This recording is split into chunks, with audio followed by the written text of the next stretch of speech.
Hello বন্ধুরা, নতুন একটা ভিডিওতে তোমাদেরকে সকলকে স্বাগত।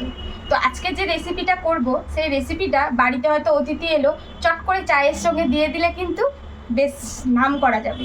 কারণ অনেক সময় কী দেবো এটা করা হয়। তো এইভাবে যদি তোমরা বানিয়ে রাখো বাড়িতে, আর এটা বানিয়ে কিন্তু অনেক দিন পর্যন্ত স্টোর করা যাবে, 1 মাস 2 মাস। তো এরকমভাবে যদি করে রাখো তাহলে চট করে চায়ের সঙ্গে নিজেরাও খেতে পারবে বা কেউ আসলো তাকেও আপ্যায়ন করতে পারবে। তো চলো রেসিপিটা শুরু করা যাক। আর রেসিপিতে কী কী লাগছে সেটা তোমাদের বলে দিই। খুবই সিম্পল, আর আমার রান্নায় তোমরা সবাই জানো সিম্পলভাবে, আর যেগুলো ঘরেতে পাওয়া যায় সেইগুলো দিয়েই তৈরি করবে। তো প্রথমেই একটা ডিম লাগবে, এখানে লাগবে আটা। তোমরা চাইলে আটার পরিবর্তে ময়দাও ব্যবহার করতে পারো, তো আমি কিন্তু আটাই ব্যবহার করছি। আর লাগবে চিনি, আর লাগবে একটু জোয়ান। তো চলো রেসিপিটা শুরু করে দিই। তো প্রথমেই একটা পাত্রেতে এই যে ডিমটা আমি ভেঙে নেব।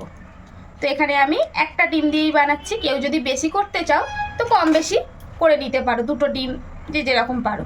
তো এই ডিমের মধ্যেই আমি কিন্তু একটা ডিমের অনুপাতে করছি, তো একটা ডিমের অনুপাতেই আমি মিষ্টি দেবো। তো এখানে আমি এই যে 2 চামচ এই চামচের চিনি দিয়ে দিচ্ছি। এবার তোমরা কেমন মিষ্টি চাইছো সেই অনুপাতে কিন্তু তোমরা দিয়ে দেবে।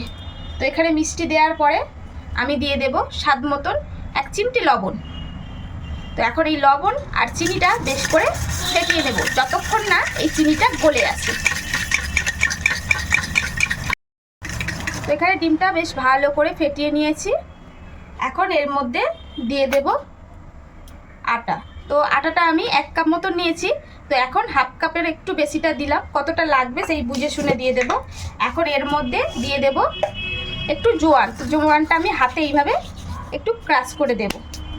আর সাথে দিয়ে দেব এই এতটুকু মতো একটু বেকিং পাউডার।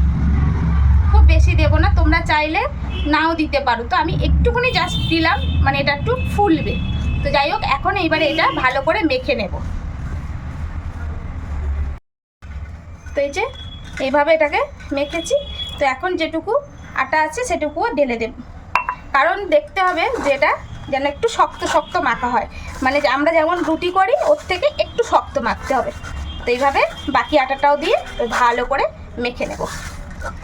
এইভাবে মেখে নিয়েছি, আমরা যেমন রুটি করি রুটির থেকে একটু শক্ত করে মাখবে। তো এখন গ্যাসটা জ্বালিয়ে একটা কড়াই বসিয়ে দেব। আর এই কড়াইয়ের মধ্যে এখন সাদা তেল ঢেলে দেব।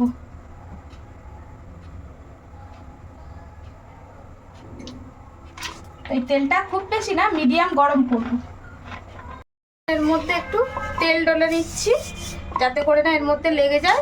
আর এখন এই ডোটাকে একটু মোটা করে বেলে নেব, খুব মোটা না আবার খুব পাতলা না, এখন এটাকে একটু বেলে নেব।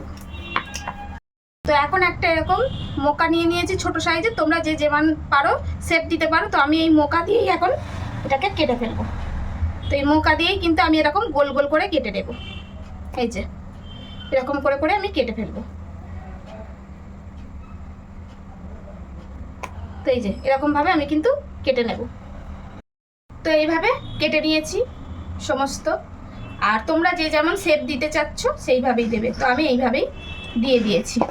আর এখন এদিকে দেখো তেলটা বসিয়ে দিয়েছি। তেলটা কিন্তু খুব গরম হবে না, ঠিক আছে, মিডিয়াম গরম থাকবে। তখন এইগুলো এইবারে আস্তে আস্তে করে ছেড়ে দেবে। দেখো তেলটা কিন্তু খুব গরম করিনি, ঠিক আছে, মিডিয়াম গরমেই এগুলো কিন্তু ছাড়তে হবে, খুব গরম করা যাবে না।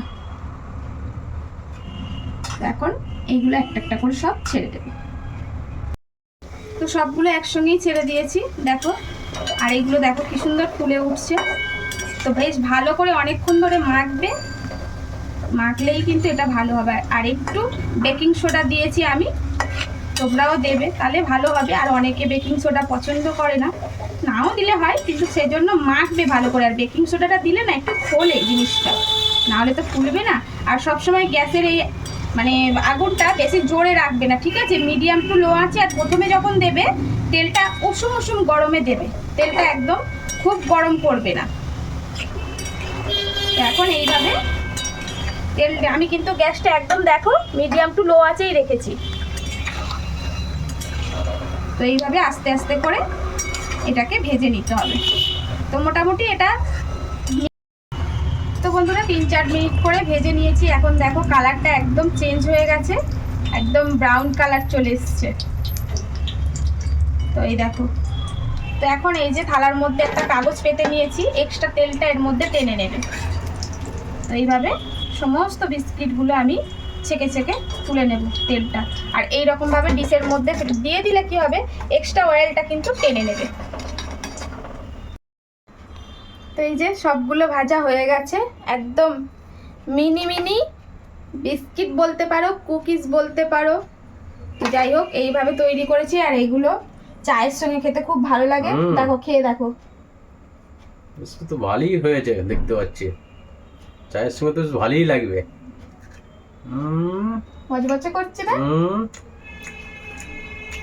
তো এইরকম করে বন্ধুরা তোমরা 2 মাস অবধি এগুলোকে স্টোর করে রেখে দিতে পারো, এগুলো একদম খারাপ হবে না, খুব ভালো হয়েছে।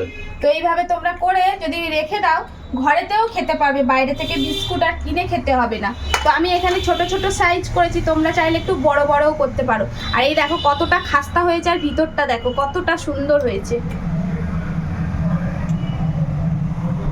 তো দেখতে পাচ্ছ তো কত সুন্দর হয়েছে।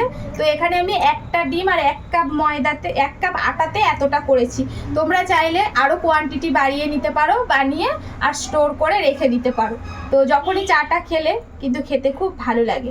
খুব সুন্দর হয়েছে, মজমজ করছে। তো কেমন লাগলো প্লিজ বন্ধুরা কমেন্টে জানিও। এবারে আমি আর দোকান থেকে বিস্কুট কিনবো না, বুঝেছো? এবার তুমি বিস্কুট আরো বেশি করে পুরো কৌটো ভর্তি করে রেখে দেবে, বিভিন্ন সাইজের বিভিন্ন আকারের। ঠিক আছে, তাই করে বুঝলে? তো বন্ধুরা ভালো লাগলে লাভ লাইক শেয়ার করতে কিন্তু ভুলো না। আর যারা আমার চ্যানেলের নতুন, এই ফেসবুক চ্যানেলটা তারা কিন্তু ফলো করতে পারো, যারা ইউটিউব থেকে দেখছো তারা সাবস্ক্রাইব করতে পারো। তো আজকের মতন আসি, টাটা, ভালো থেকো, সুস্থ থেকো, সাবধানে থেকো। দেখা হচ্ছে নতুন কোনো ভিডিওতে।